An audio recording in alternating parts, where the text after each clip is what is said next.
queria convidar o reverendo Alan Cioli, que vem aqui à frente.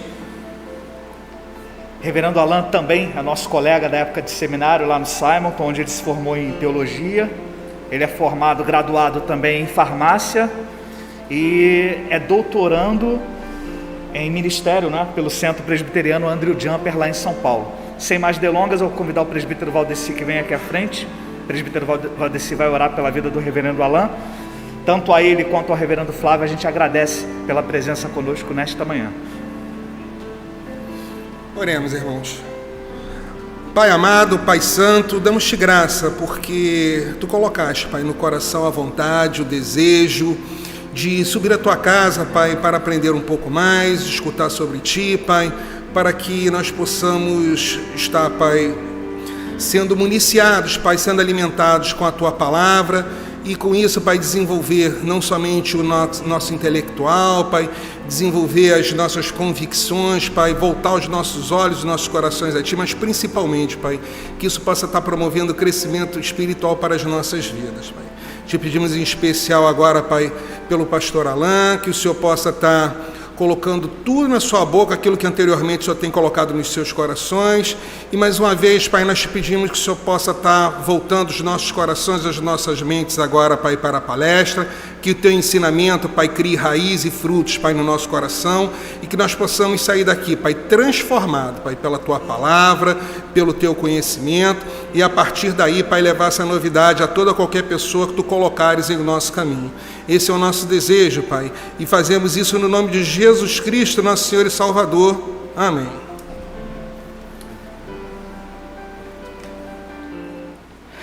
Irmãos, bom dia. Quando eu soube que o tema que o reverendo Flávio ia trazer, falei, bom, eu vou com uma máscara, né? Primeiro ponto do calvinismo, depravação total. Então não é o Punisher, é o primeiro ponto do calvinismo, tá? Não se assustem, essa caveirinha significa isso, a morte do homem, né? A morte da humanidade. Bom, irmãos, feliz de estar aqui com os irmãos.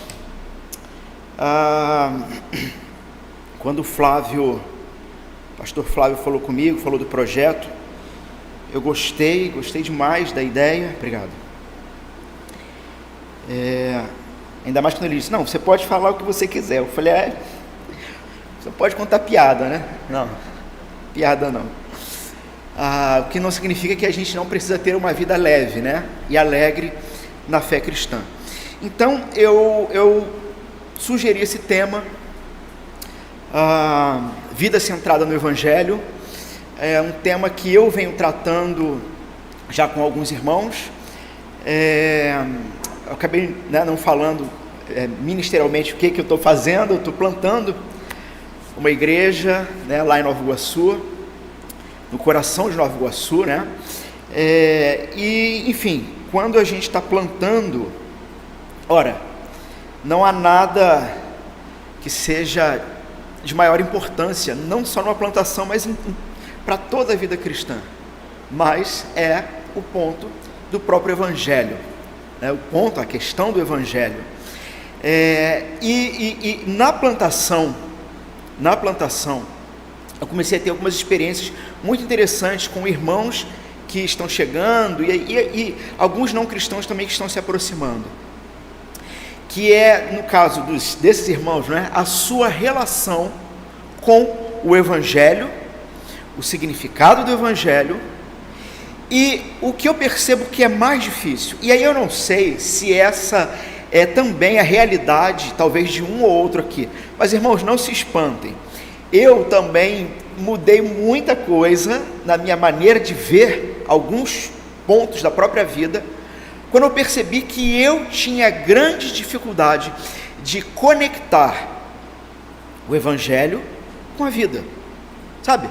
Eu não sei, olha, bom, nós, assim como o Flávio falou, né, a gente já vai abrir texto bíblico também daqui a pouco, tá? Na verdade, a gente também vai abrir alguns textos bíblicos, mas eu me lembro quando eu era adolescente, entrando para a juventude, de chegar numa fase da vida, eu sempre fui cristão, nunca me afastei da igreja, pelo menos não fisicamente, e marquem isso, porque isso é importante.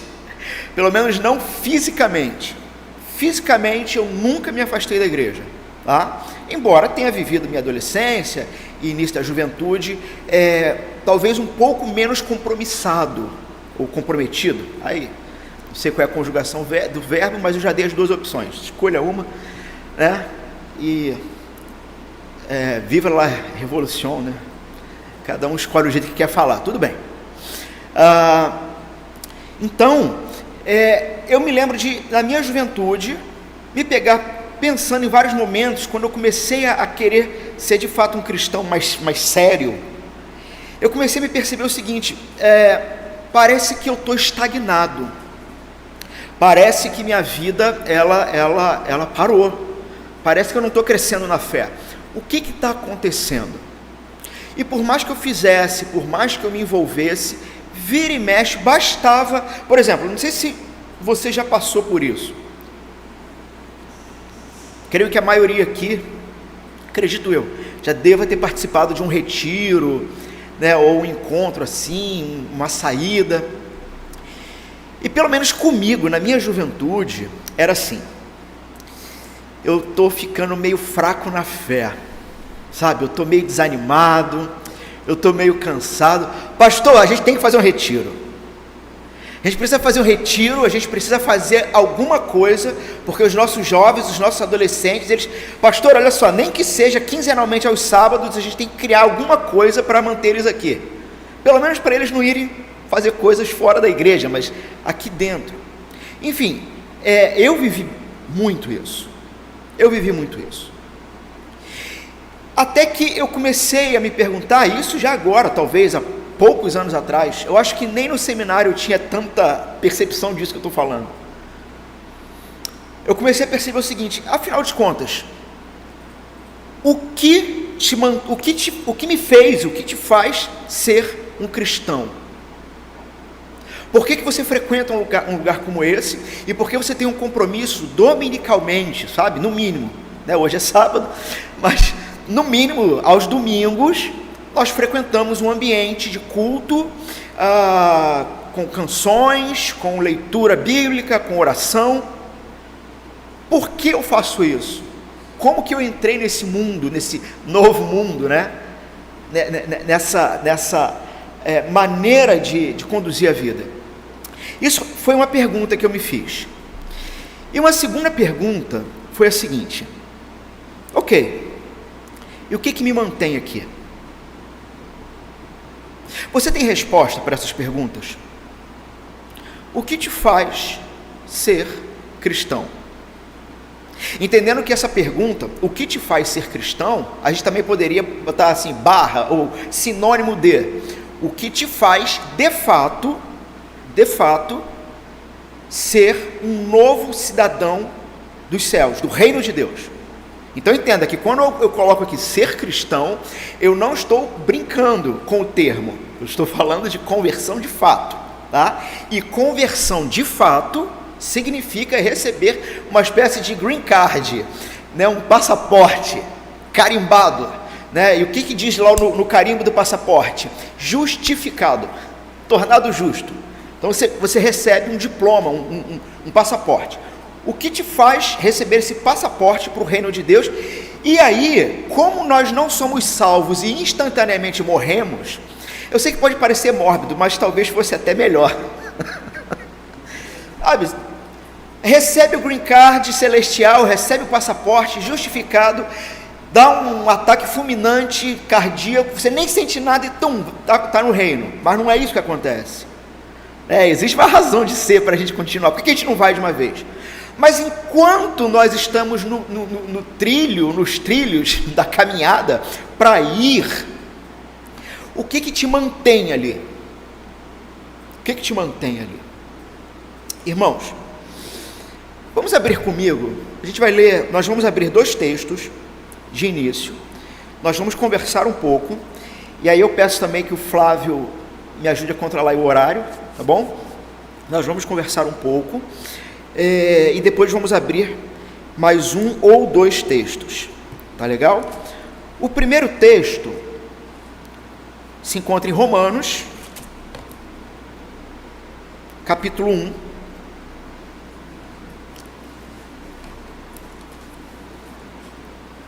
Se quiserem já marcar o outro aí, também é Colossenses, tá?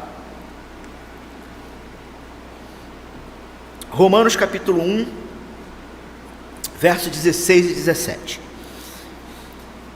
Veja o que diz: pois não me envergonho do Evangelho.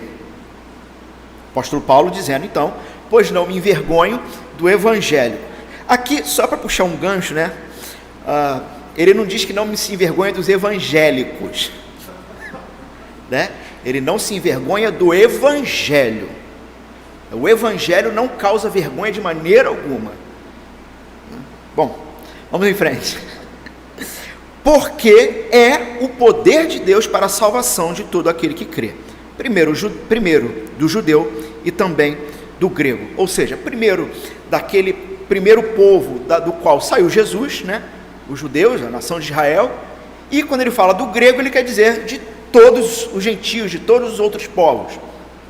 Então veja, eu não sei qual seria a sua primeira resposta sobre o que te faz ser cristão. Eu não sei mesmo. Quando a gente olha, por exemplo, para a nossa cultura, né, para a nossa situação atual e política, né, e tome política, né, e não se fala fervorosamente de outro tema, pelo menos nos últimos 5 ou 6 anos, que não seja política. E entenda, existe um determinado discurso, e antes de falar o que eu vou falar, eu preciso marcar que eu sou um conservador cristão. Eu sou conservador cristão, tá bom? Eu tenho que marcar isso porque o que eu vou falar vai parecer, ou os irmãos podem julgar outras coisas de mim. Mas existe um discurso de que o Brasil é um país cristão. Já ouviram esse negócio? Nós somos uma nação cristã. E, portanto, pelo menos, irmãos, a gente já não tem mais ouvido aquela coisa de que crente vota em crente, né? Isso aí já está menos, né? Pelo menos antigamente isso era pior, né? Crente vota em crente. Mas, então tem esse discurso aí, somos uma nação cristã. E aí você vai perguntar, por que somos uma nação cristã? E aí quem vai discursar vai dizer o seguinte: somos uma nação cristã porque somos uma nação que crê na família, a sua organização, eu esqueci o termo que eles usam, que se usa, né? Me veio o termo nuclear, um núcleo familiar, família tradicional, porque cremos no poder da família tradicional, na sua importância, porque somos contra o aborto, e enfim, e vários, serão pontuados então, várias questões éticas e morais, que eu também concordo, a família, a vida, e tudo mais. Só que o problema é quando se afirma, somos uma nação cristã por causa disso. Mas isso não é nada mais do que o extravasamento de um pensamento comum. Que é a minha primeira pergunta: por que você é cristão? Se a resposta fosse, somos uma nação cristã porque cremos no Senhor Jesus Cristo, que é o Filho de Deus, que encarnou através de uma mulher, uma virgem, que viveu 33 anos aproximadamente, sem cometer nenhum crime, nenhum pecado contra Deus, nem contra ninguém, e mais, morreu, mas morreu assim, não foi um tropeço, não foi sem querer, foi proposital. Ele se oferece para morrer, cumprindo as sombras, né, os apontamentos do Antigo Testamento que dizia, Deus vai providenciar, assim como providenciou lá para o filho de Abraão, né? Deus providencia o cordeiro para livrar Isaac da morte, ok?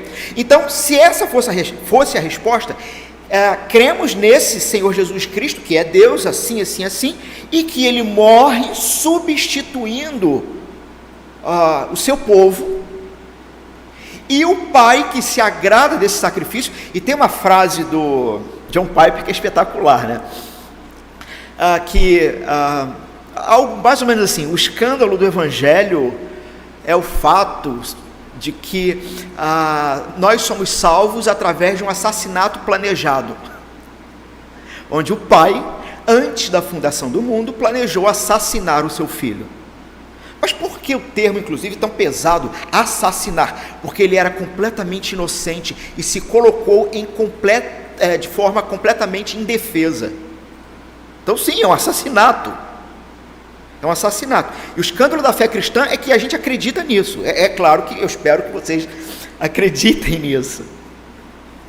Porque eu não sei se colocado desta maneira e desta forma você já parou para pensar seriamente nessa história. Você acredita nessa história?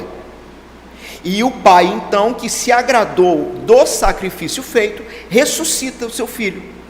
E uma vez que ele ressuscita, ele é o primeiro a ressuscitar definitivamente dos mortos.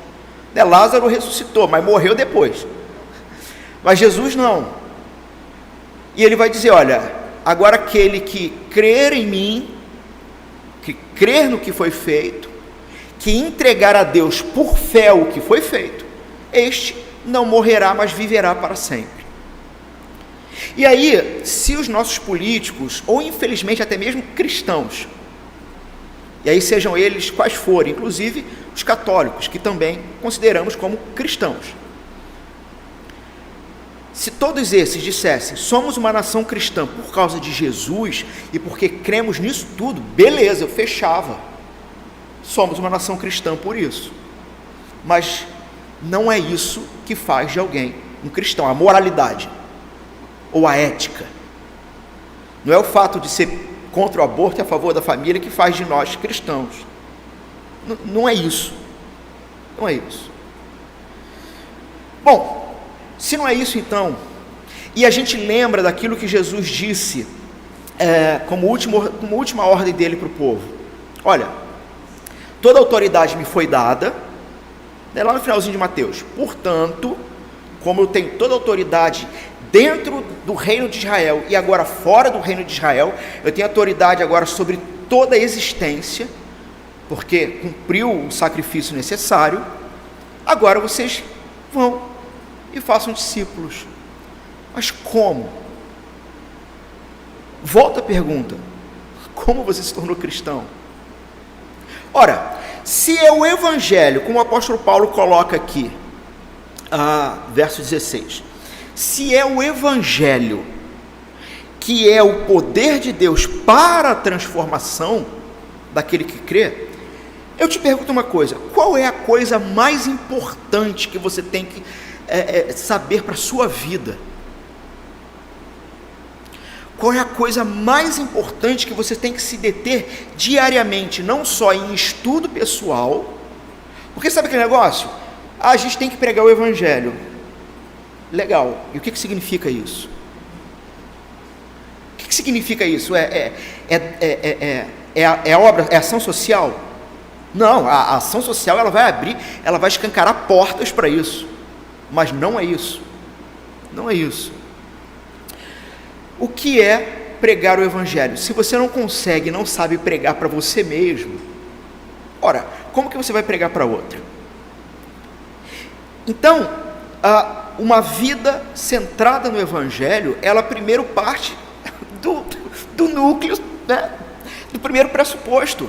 Você sabe o que é o Evangelho, e sabendo o que é o Evangelho, você crê no Evangelho, porque é isto que faz com que você receba o seu green card celestial, que você se torne um cidadão do reino.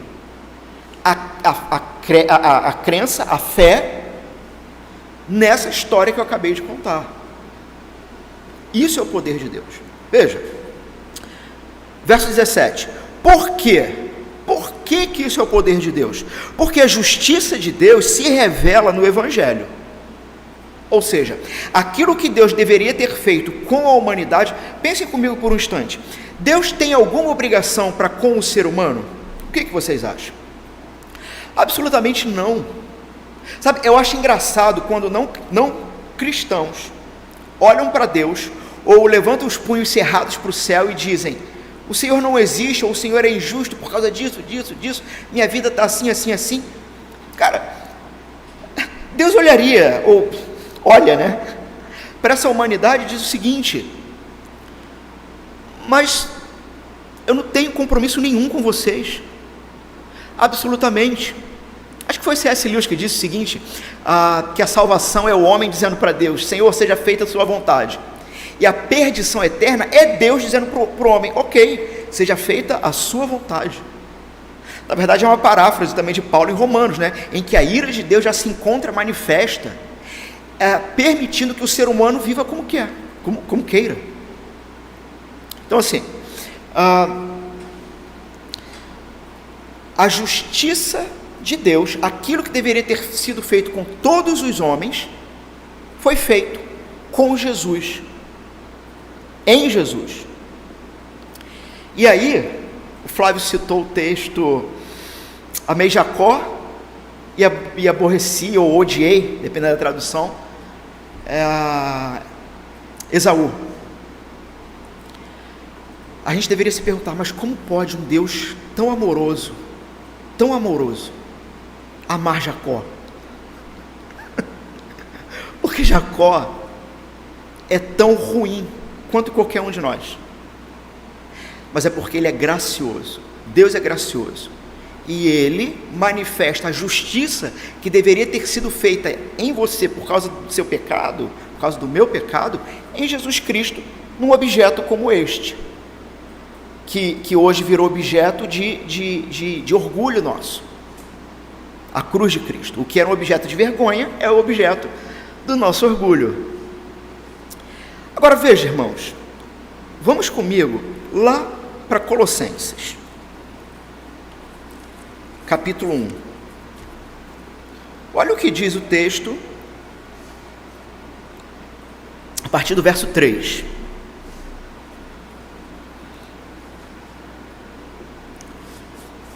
Diz o seguinte: damos sempre graças a Deus, Pai do nosso Senhor Jesus Cristo, quando oramos por vocês, desde que ouvimos da fé que vocês têm em Cristo Jesus e do amor que vocês têm por todos os santos, por causa da esperança que está guardada para vocês nos céus. Desta esperança vocês ouviram falar anteriormente por meio da palavra da verdade do Evangelho, que chegou até vocês. Até aqui por enquanto. Então, o apóstolo Paulo está iniciando a carta, fez ali a sua apresentação inicial, e ele já começa dizendo, olha, eu estou muito feliz com vocês, eu estou orando por vocês, os irmãos lá de Colossos, agradecendo a Deus por vocês. Por quê? Porque vocês ouviram falar do Evangelho, ouviram falar da fé, e isso chegou até vocês, do amor de Jesus até vocês. E aí, verso 6, esse Evangelho, ele está produzindo fruto e crescendo em todo o mundo, assim como acontece entre vocês, desde o dia em que, vamos lá, o que o apóstolo está dizendo? Que essa modificação naquela igreja, naquelas pessoas, começou a partir de um certo acontecimento, dia e hora.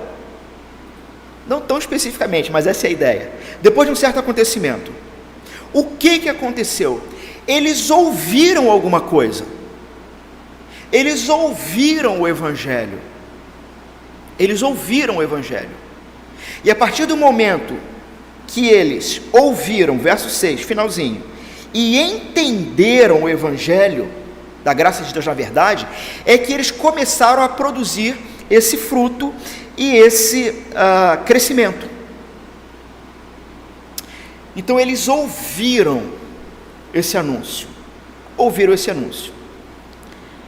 e aí eu volto a pergunta para nós aqui. Sim, nós temos ouvido, mas e daí? Ok, eu creio, eu entrego Jesus Cristo como meu sacrifício para perdão de pecados e acesso ao Pai. Ok. Mas o que acontece com cada um de vocês quando sai desses portões para fora? No seu trabalho, no seu ambiente de estudo, o que acontece? Ok, você ouviu o Evangelho, e daí? O tempo verbal aqui do texto é uma ideia de algo que é contínuo. Ou seja, eu ouvi, entendi o Evangelho, e a partir disso, continuamente eu comecei a crescer e produzir fruto. Mas é algo contínuo. Você consegue se ver como alguém que continua, desculpa redundância, continua continuamente crescendo e produzindo fruto? Ou você olha para si e fala, de alguma maneira, por algum motivo, parece que eu estagnei, parece que eu parei, eu não sei o que está acontecendo, eu vou orar mais, tem que orar, mas não vou faltar mais culto. Pastor Flávio, por favor, coloque mais cultos, para que eu me dedique mais a Deus, né? Inclusive a gente tem uma ideia horrível e errada, de quando a gente pensa em obras, em boas obras, que devemos praticá-las, porque foram preparadas de antemão por Deus, para que nós praticássemos, né? Então ainda tem isso, tá? As próprias boas obras que fazemos não são nossas, foram preparadas por Deus para que fizéssemos. Mas a gente às vezes pensa que, uma vez que somos cristãos e vamos praticar a obra de Deus, pensamos em boas obras ou obras de Deus com coisas conectadas unicamente com afazeres da igreja.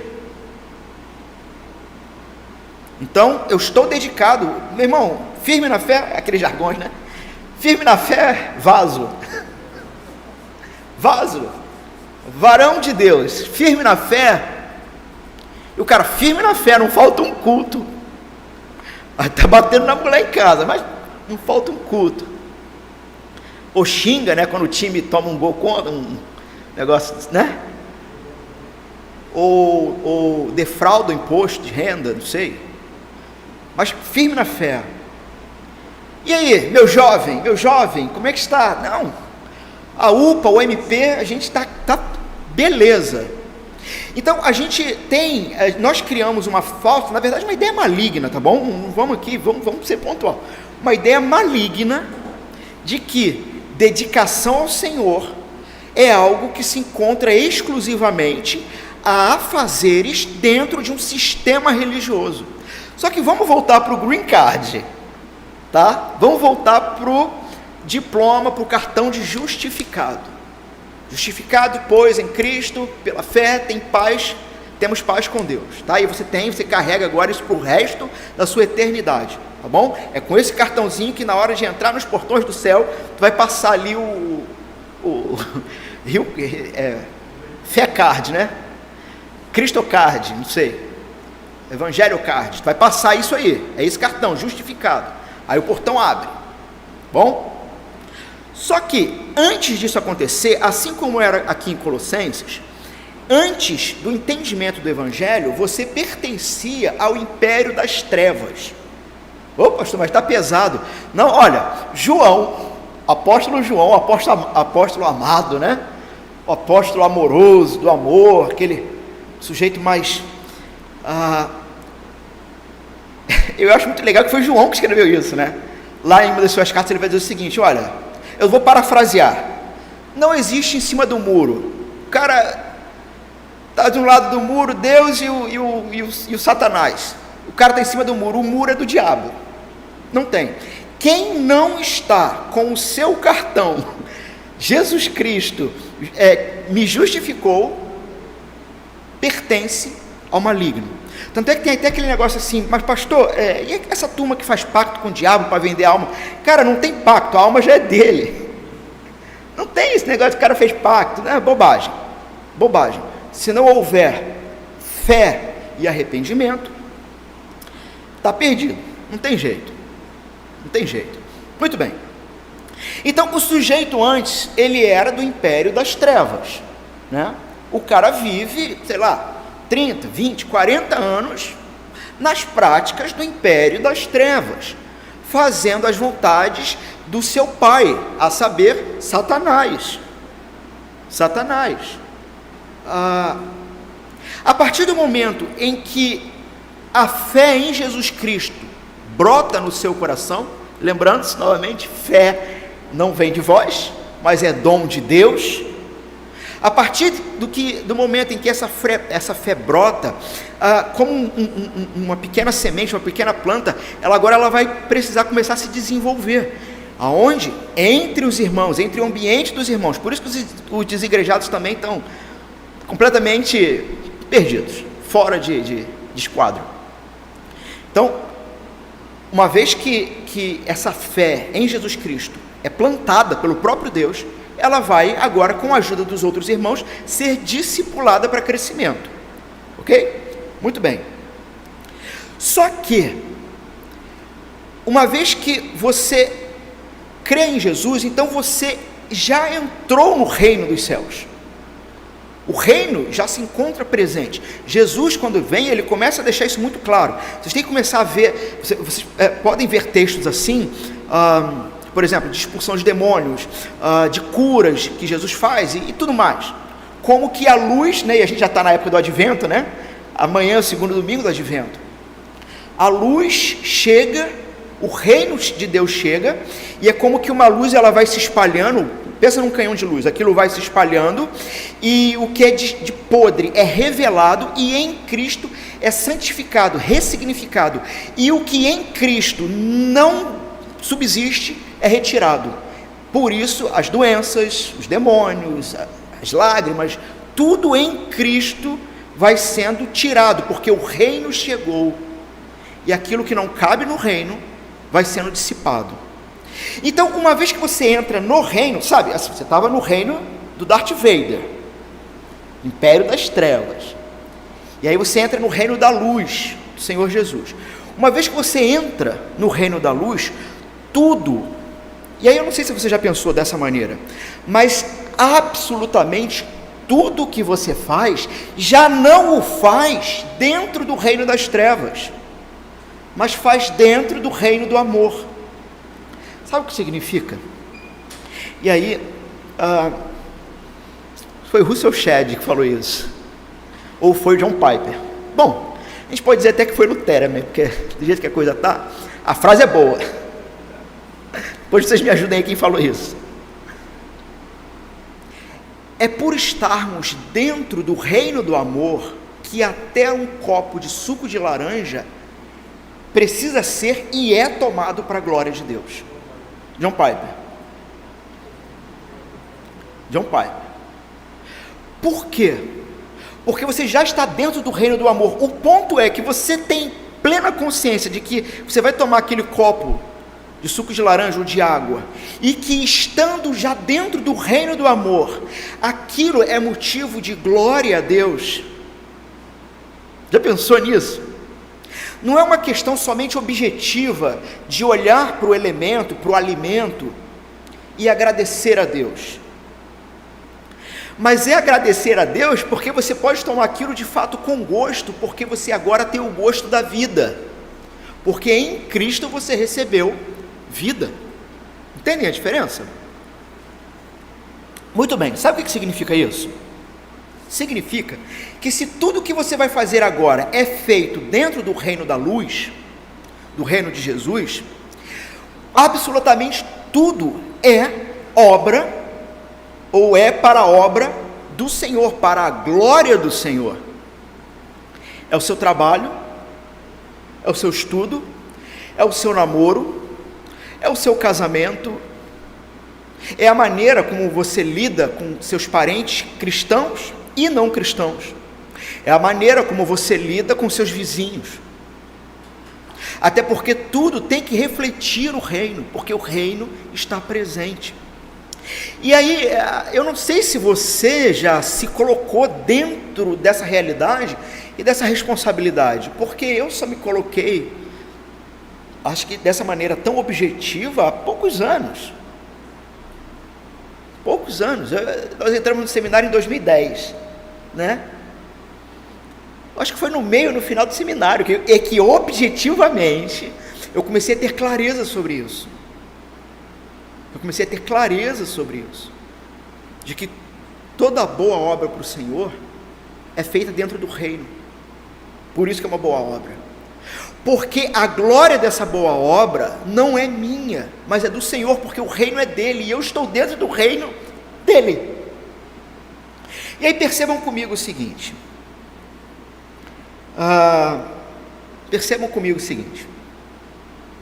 veja se não é comum, ou pelo menos esse é o pensamento muito comum dos cristãos, né? Vamos colocar essa generalização aí.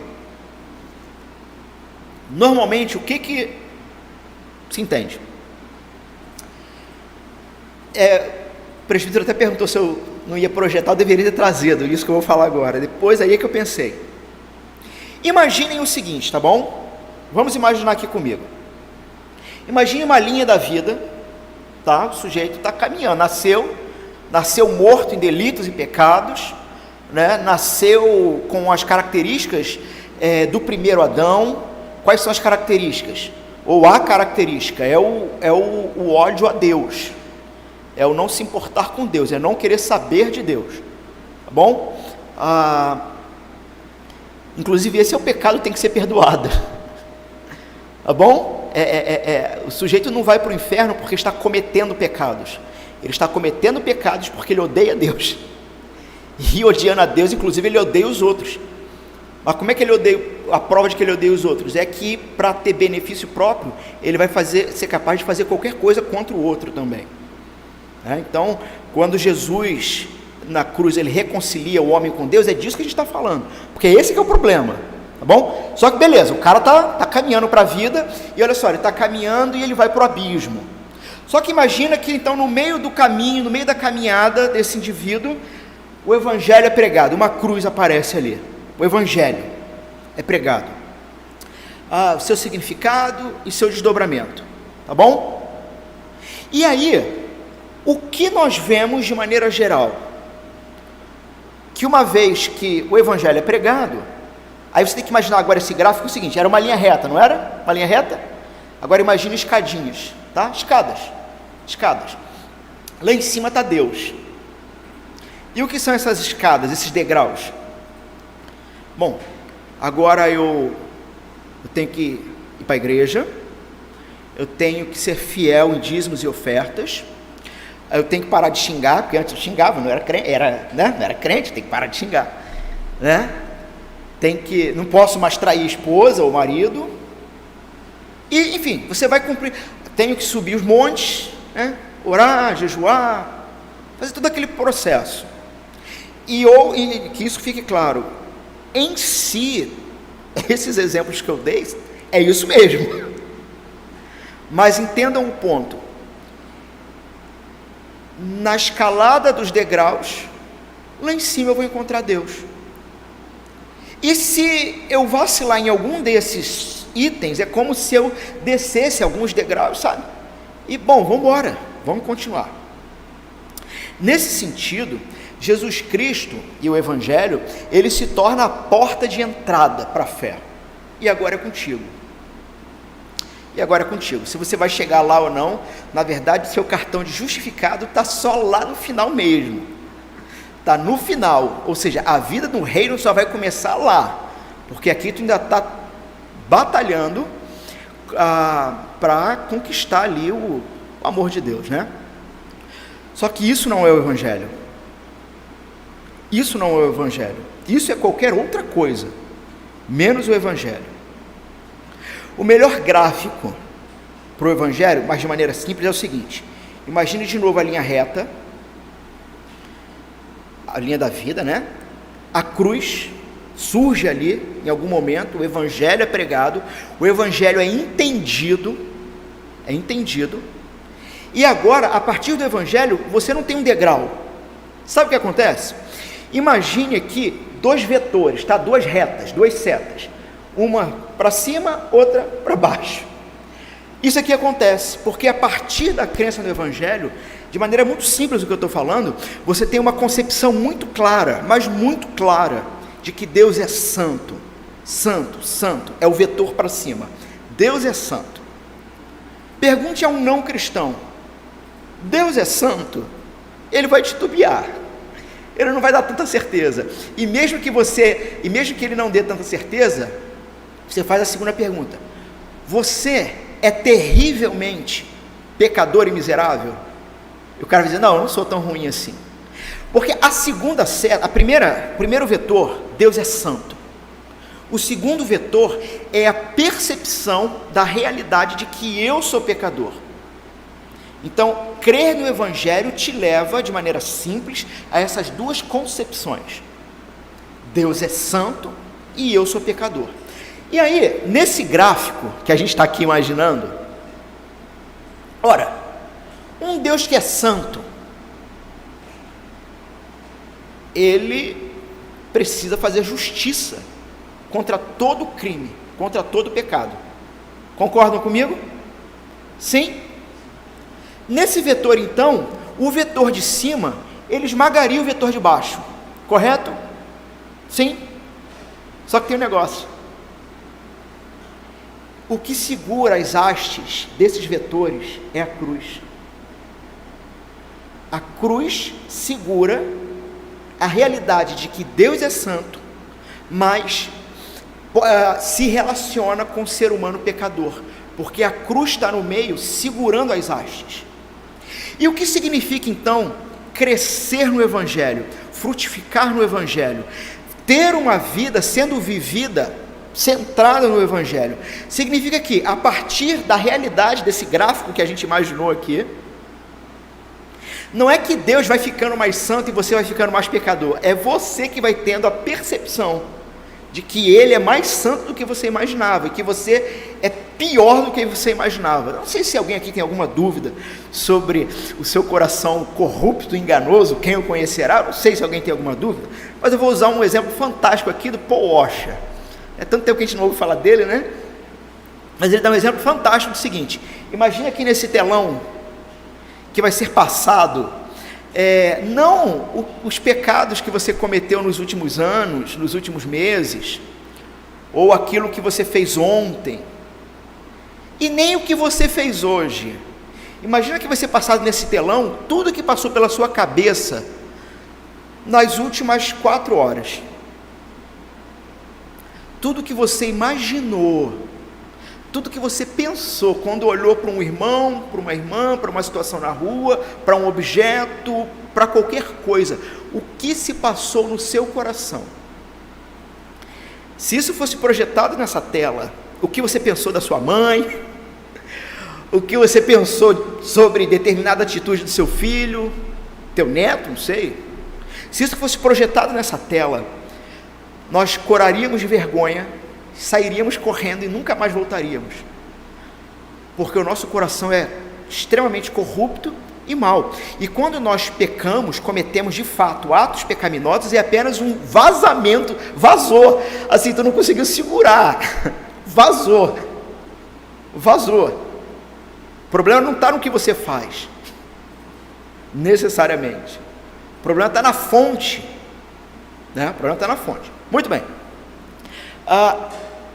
Então, quanto mais você tem a percepção de que Deus é santo e você é pecador, se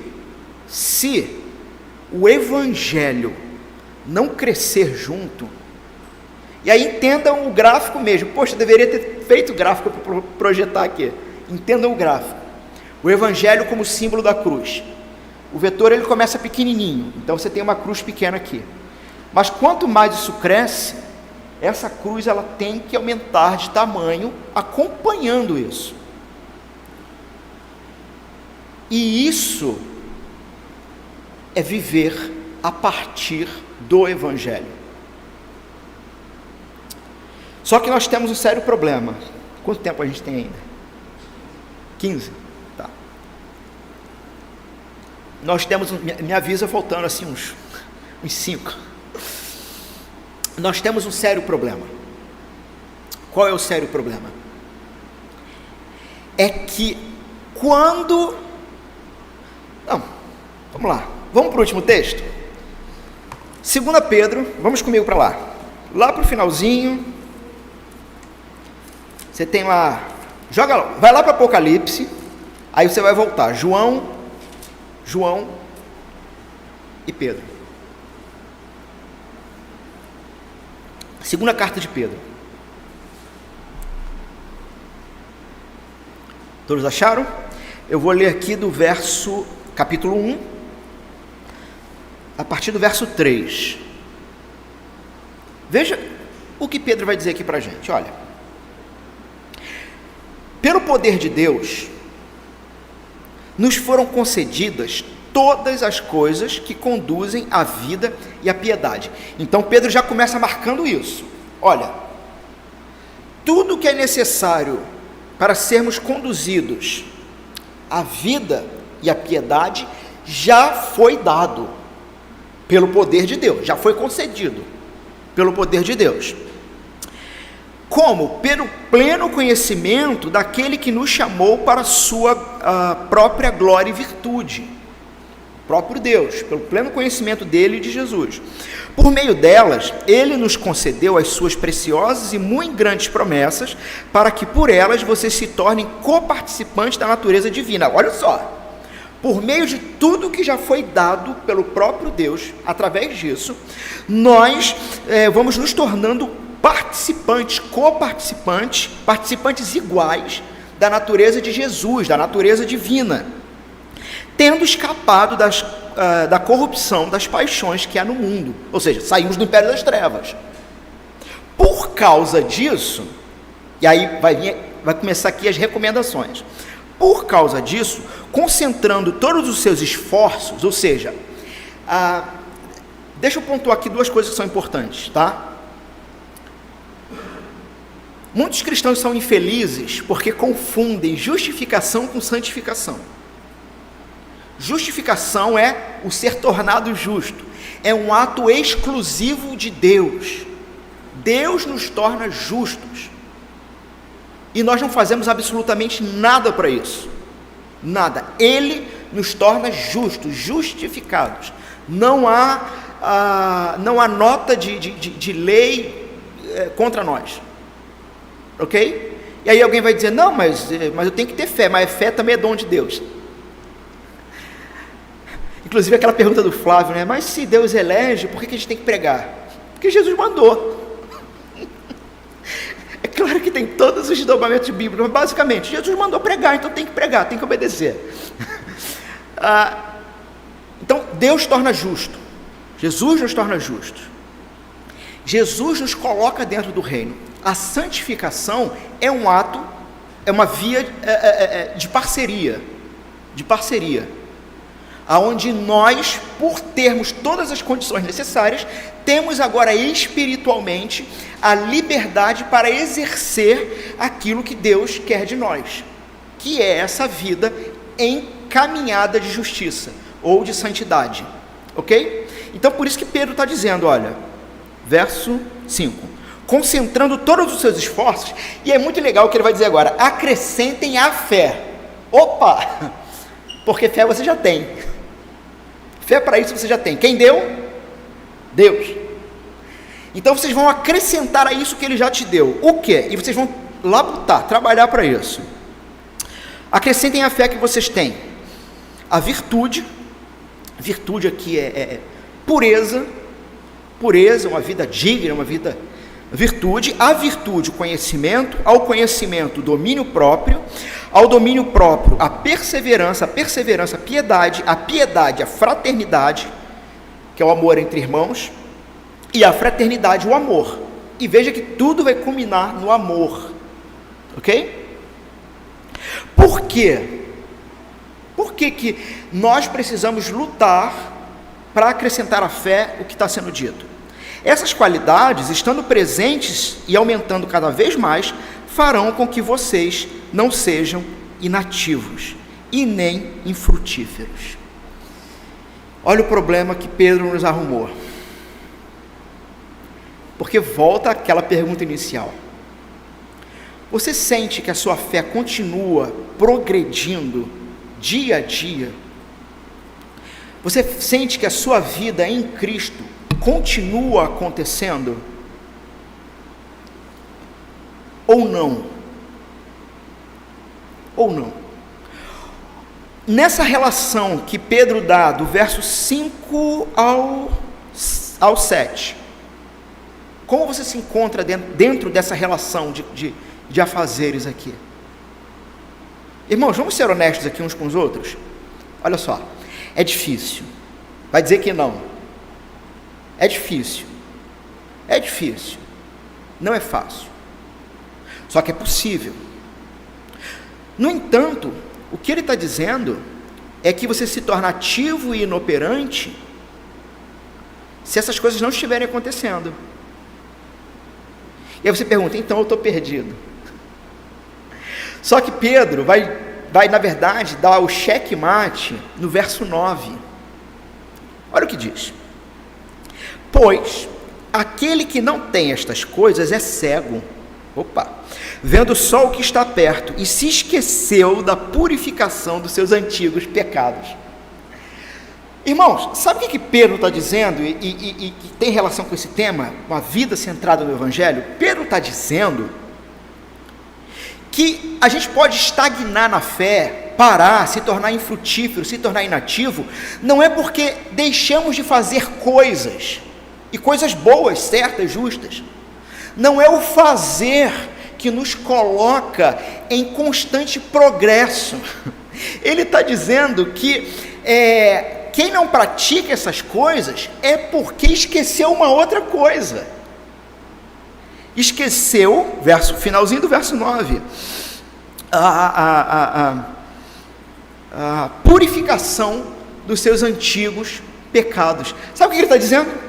Trocando aqui em outros termos, ele está dizendo que se esqueceu do Evangelho, esqueceu que o seu pecado foi completamente purificado, perdoado, a partir do que Jesus fez. Portanto, a partir disso, você pode sim viver uma vida centrada nesse Evangelho que te leva ao caminho da santidade. O que o apóstolo Pedro está querendo dizer aqui, e aqui eu não sei se é heresia o que eu vou falar, mas eu acho que não. Eu ia dizer assim, eu vou comparar Pedro com Tim Keller, mas Tim Keller, parafraseando Pedro, ele vai ter uma frase no livro Igreja Centrada, uma ideia, né? A ideia é assim: não confunda o Evangelho com os efeitos do Evangelho. Não confunde isso. O que significa? Vamos lá. Cristão gosta de estar entre os irmãos na igreja? Sim. Cristão gosta de orar? Sim. Cristão entende biblicamente a ação e necessidade de um jejum? Sim. Biblicamente, sim. Jejum não é para comprar a favor de Deus. Jejum não é para isso. Não entende? Cristão gosta de cantar louvores a Deus? O que vocês dizem? Sim? O pessoal está vivo? Legal. Sim. Mais o que? Cristão gosta de retiro? Sim. Se tiver futebol e piscina então, e churrasco. Muito bem. Vocês conhecem várias pessoas, amigos, vizinhos, enfim, que não são cristãos, imagino eu. Eles gostam dessas coisas que a gente falou? De tudo, na mesma... Eles gostam. Não crente quer orar? Bota o cara de joelho para orar, vê se ele quer. Não quer. Não crente, ele gosta de culto? Não cristão? Não, e por aí vai. Vocês entenderam o ponto, ok? Por que o cristão gosta dessa vida em comunhão com esses afazeres diante de Deus? Por causa de Jesus. Por causa do Evangelho que transforma a vida de todo aquele que crê. E uma vez que creu e entendeu e não esquece esse Evangelho, vive uma vida em contínua progressão, não estagnando. Tu quer ver quando o cara estagna? Lembra do gráfico da cruz? É quando ele diminui a cruz e ele começa a fingir que ele não é tão ruim quanto ele é, ou começa a tentar comprar a sua entrada, o seu favor, o seu sorriso de Deus, através das coisas que ele faz, com desempenho. Então lembra do gráfico, que vai fazendo assim, vai abrindo? Imagine que a cruz deixou de crescer, a cruz ficou reta, aí você encaixa aqui, desempenho e fingimento. O que Pedro está dizendo aqui é o seguinte, deixa eu dar um exemplo, vai ficar mais fácil. Eu comecei a falar isso logo no início, né? Pastor, eu estou fraco na fé. estou fraco, tem uma menina lá na escola que está me perturbando, e por aí vai, não estou conseguindo orar, pastor. E aí o que a igreja pensa logo? Temos que fazer um retiro. Não, esse rapaz, essa moça, esse idoso, esse marido, ele tem que sentar com ele e relembrar como que os pecados dele foram perdoados, e a partir disso, o que ele pode fazer. Quando você confunde os efeitos do Evangelho com o Evangelho, você começa a depositar a sua fé em que, se você começar a orar mais, isso vai te aproximar mais de Deus, mas não vai ser um fardo, vai ser cansativo, porque você está tentando resolver o problema do seu coração a partir do que você faz, se esquecendo do que foi feito antes. Portanto, a solução para os nossos pecados, meus irmãos, não é fazer mais ou fazer menos, é crer mais. E não somente se lembrando da história do Evangelho, mas aprendendo a desenvolver na própria vida todas as nuances, todas as implicações do que Jesus fez com a gente, nos tornando cidadãos do reino, justificados e filhos de Deus. Filhos. E mais, tá? Quanto tempo ainda tenho? Tá. E mais, filhos adotivos. Opa, mas filho adotivo. Mas na nossa cultura atual, parece que filho adotivo, ele é colocado meio que um filho de segunda categoria, né? Parece isso. É como se, eu digo uma cultura geral, há uma coisa assim, que, poxa, eu não sou um filho legítimo. Eu não estou dizendo que é um amor menor, eu não estou dizendo isso, não estou dizendo que é um amor menor, eu estou dizendo que há uma ideia de que ele é filho legítimo, e eu sou um filho que foi adotado porque os pais, parece isso. E aí você fala, poxa, mas a Bíblia usa esse exemplo, por quê?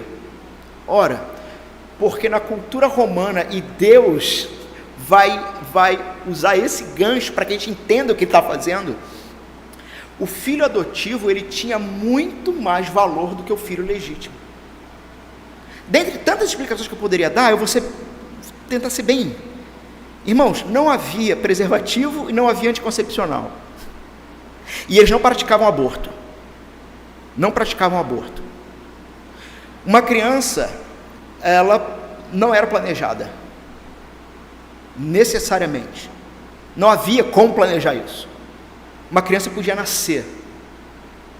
E, legalmente, pela lei romana, o sujeito, ele tinha o direito de não querer ter aquela criança. E aí eles pegavam, botavam na floresta, deixavam na porta de casa para ver se alguém levava. Em contrapartida, quando um homem, né, uma família, um casal, decidia adotar uma criança, era uma decisão completamente pensada e que tinha por objetivo desejo.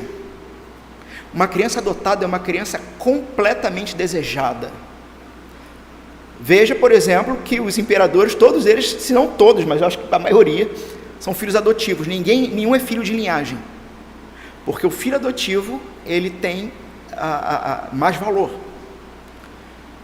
O que Jesus fez nos tornou filhos desejados pelo Pai.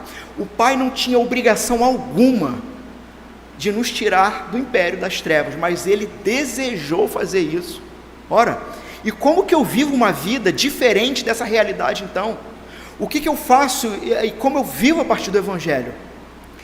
O que eu faço agora como cristão não é uma tentativa de comprar um sorriso de Deus para entrar no céu. O que eu faço agora como cristão é uma resposta ao primeiro amor. É uma resposta àquele que me amou primeiro. Então, eu respondo com amor. Mas como eu estava dizendo, já caminhando para a gente fechar. Quando você esquece isso, e começa a depositar a sua esperança nos afazeres da igreja, você inverteu. Você tem que lembrar do Evangelho para realmente se comprometer com esses afazeres. Nós entramos então na mentalidade do desempenho e do fingimento. E aí aqui, irmãos, eu vou fazer um pequeno exercício com vocês para permitir que vocês possam sondar o próprio coração. Afinal de contas, primeiro, você está estagnado? Se está, é porque você está confiando muito mais na igreja para te levar para o céu do que em Jesus. Por isso que você estagnou. Porque quando você deixa de confiar em Jesus, tudo começa a ficar cansativo e pesado. Você está cansado? Ou como é que você tem levado isso? Como é que você tem levado a sua fé?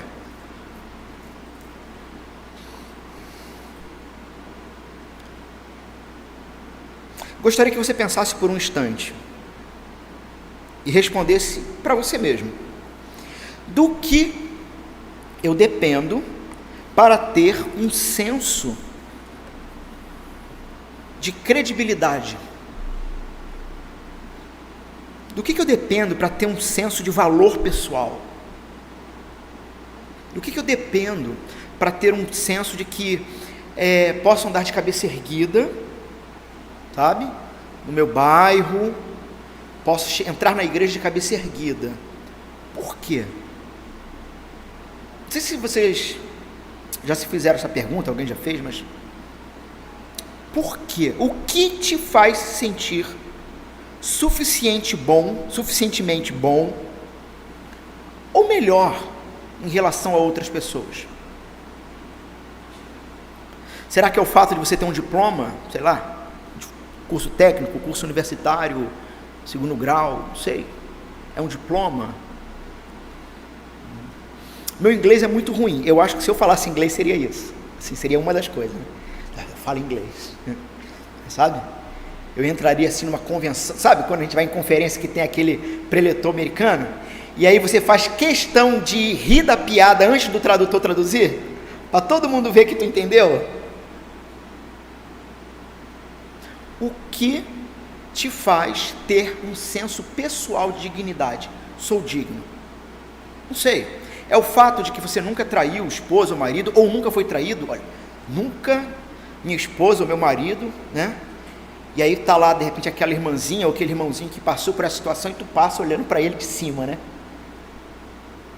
Porque lá em casa, meus filhos são uma bênção, eu trago para a igreja diferente daqueles lá.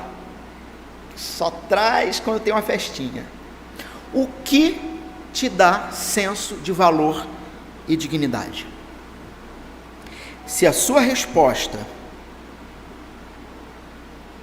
não é Jesus, a sua fonte de justiça pessoal é algum tipo de idolatria. Se não é Jesus, que claramente é aquele que te justifica e te coloca como filho do Pai dele, a sua resposta indica que você não tem lembrado do Evangelho e tem construído casas na praia, na areia, sem fundamento. Não estou dizendo que você não é salvo, não. Eu estou dizendo que você pode estar enquadrado no que Colossenses disse e Pedro disse. Você pode simplesmente estar estagnado, porque você esqueceu de lembrar o que justificou os teus pecados e passou a construir uma justificação pessoal. E sabe o que é isso, meu irmão e minha irmã? É pecado. É pecado. Sua resposta pode revelar que alguma coisa, e não Jesus, é sua fonte de justiça pessoal. E se essa é uma realidade, significa que naquele gráfico você diminuiu a cruz e você começou a fingir que é melhor do que você é, tentando, a partir dos seus atos e ações, fazer com que Deus esboce um sorriso, e esquecendo que o sorriso de Deus está largo, está aberto por causa não do que você é, mas apesar do que você é. Lembra-se? como um Deus tão bom, tão amoroso, pode amar Jacó? Era para ele odiar os dois, porque ele é justo. Segundo teste. E esse eu gostaria que vocês fechassem os olhos para imaginar. Gostaria que você imaginasse o seguinte, se você se sentir à vontade para isso, claro. Feche os seus olhos por um instante e imagine o seguinte: enquanto Deus pensa em mim, neste momento, como fica a expressão do rosto dele? Quando Deus pensa em você, o que o rosto dele esboça? Continue de olho fechado e pense um pouco sobre isso enquanto eu bebo um pouquinho de água.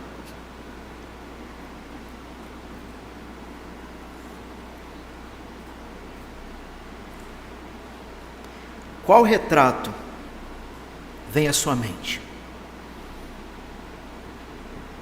Pode abrir os olhos. Como é a expressão de Deus quando Ele olha para você? Quando Ele pensa em você? A expressão dele mostra decepção? Bom, eu estou falando com cristãos. Isso aqui é para cristãos. A expressão dele é de ira. Ele está irado quando ele olha para você, olha para o que você pensou hoje de manhã, ou fez ontem, não sei. É uma expressão de indiferença. É uma expressão, talvez, da parte de Deus, quando Ele pensa em você, como se Ele dissesse assim: meu filho, está na hora de acordar. Está na hora de acordar para a vida. Ou é uma expressão assim: olha, se você fizesse um pouquinho mais por mim. Qual é a expressão? Veja, se você consegue ver qualquer expressão que não seja o sorriso, você entrou na mentalidade do desempenho. Porque o Evangelho nos traz a consciência, ao coração, de que Deus está satisfeito com você, porque está satisfeito com o Filho dele.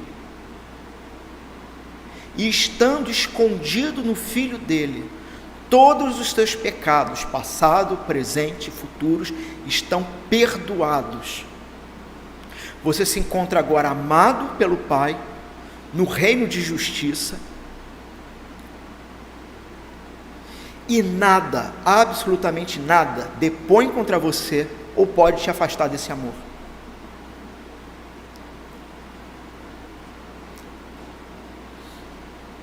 Não precisamos comprar o amor de Deus. O amor de Deus foi comprado por Jesus, por um preço caríssimo. E a partir disso, então, a partir de tudo que a gente conversou agora pela manhã,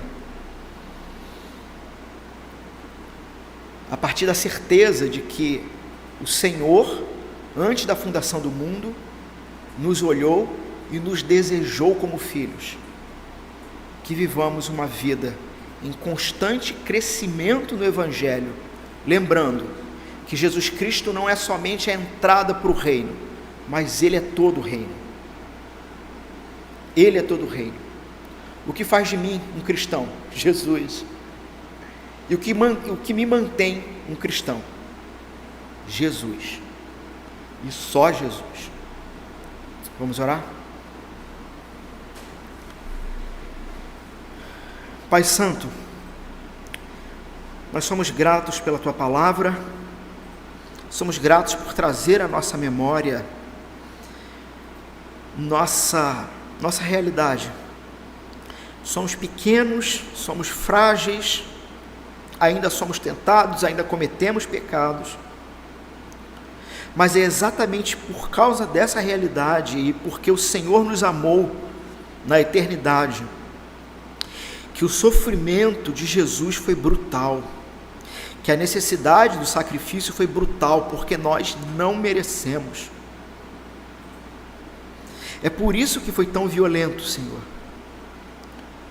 Senhor, pedimos que o Senhor traga à nossa memória não somente o ato em si do sacrifício, a morte violenta, o coração de Jesus sendo transpassado no momento em que o Senhor, Pai, abandona o Filho, algo que nunca aconteceu em toda a eternidade, mas o Pai abandona o Filho e ali ele é entregue à solidão e à penalidade da morte por causa dos pecados do povo, do seu povo. E o Senhor o ressuscita. Mas que não somente essa história fique fixada no nosso coração, mas os desdobramentos dessa história. Somos povo eleito, nação santa, colocados dentro do seu reino e vivendo para a tua glória. E que a lembrança constante de como fomos perdoados seja a nossa força motriz para continuarmos felizes até o fim e anunciando a todos à nossa volta o motivo da nossa alegria. Oramos agradecidos por tudo isso, em nome do Senhor Jesus. Amém. Nós agradecemos ao Senhor nosso Deus mais uma vez pela vida dos nossos preletores nesta manhã, reverendo Flávio Alexandrino e o reverendo Alain Acioli. Levem o nosso abraço, né? Conforme o reverendo Alain falou, ele está plantando a igreja presbiteriana Esperança, não é, Alain? Lá em Nova Iguaçu. Nossas orações para que o Senhor continue derramando bênçãos sem medidas sobre esta nova comunidade. Convidar aqui à frente o nosso irmão Will, pedir a ajuda do Natan e da Bruna também. Vamos louvar ao Senhor.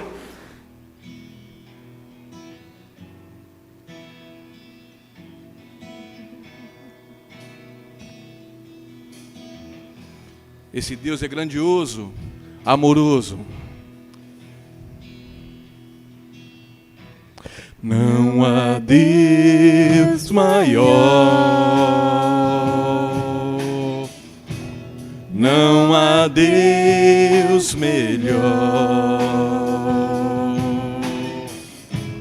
não há Deus tão grande como nosso Deus. Declare para todos ouvir: não há Deus maior. Não há Deus maior. Não há Deus melhor. Não há Deus tão grande. Não há Deus tão grande como nosso Deus. Criou o céu, criou a terra, criou o sol e as estrelas. Tudo Ele fez, tudo Ele fez, tudo formou, tudo formou para o seu louvor, para o seu louvor, para o seu louvor, para o seu, para o seu, para o seu louvor, para o seu louvor,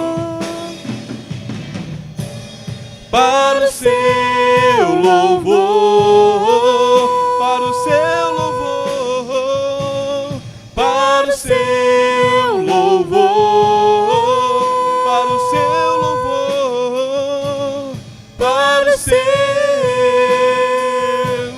para o seu, para o seu louvor.